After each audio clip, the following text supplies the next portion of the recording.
They come in different colours, different shapes and different sizes, in flavours ranging from fruity to minty, from tart to tangy.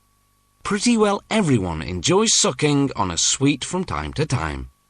And don't let the adults fool you, kids. They love 'em too.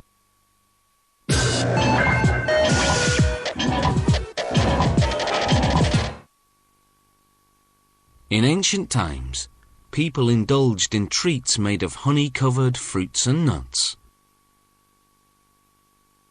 In the Middle Ages, Europeans made sweets from boiled sugar. But the high cost of imported cane sugar restricted this delicacy to the wealthy. Sweets finally became affordable for the masses in the 1800s, with the discovery of a new and domestic source of sugar, the sugar beet.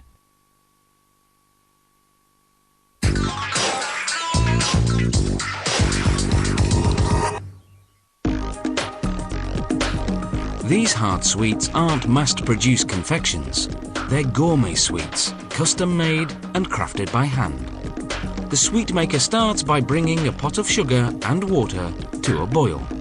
Then he adds glucose, a thick syrup made from starch. He heats the mixture to a specific temperature, depending on what type of sweet he's making, and lets it cook for about half an hour. Then he stirs in liquid flavouring. Once the mixture is evenly blended, he pours it onto a cooling table. The sweet maker has several flavourings at his disposal, from eucalyptus oil to fruit flavours. He also chooses from a wide range of food colourings.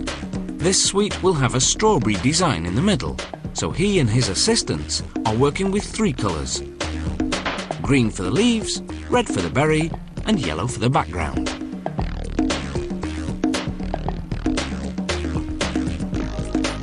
To enhance the flavour, citric acid is added. Blending continues until the mixture has cooled down and hardened enough to be malleable. The mixture is placed on a heated table to slow the hardening process, so that the sweets will remain pliable. Now it's time to create the design. Various shapes and sizes are formed, and like a puzzle, are put together to make a jumbo version of the sweet's design.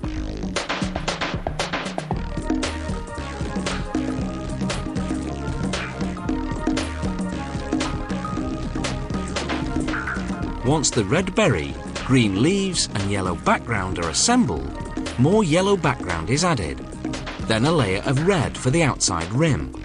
All that's left is to reduce this giant wad of sweets into a bite-sized version.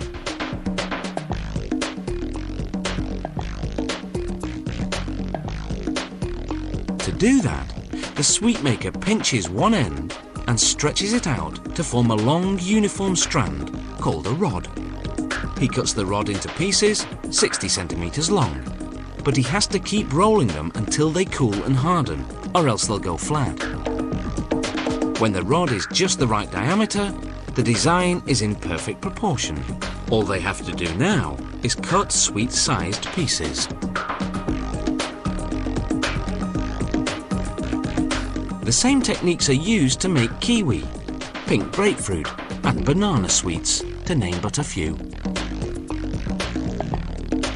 How about personalised messages? Here's an L, an O, a V, an E,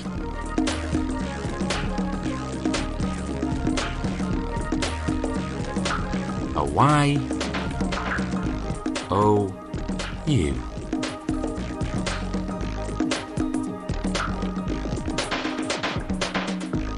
And again, a yellow background and red trim are created, then it's more pinching, pulling, rolling and cutting.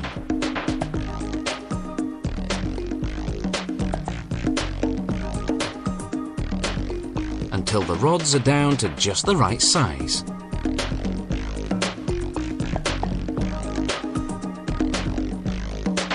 If you look at the back end of each rod, you'll see the lettering is in reverse.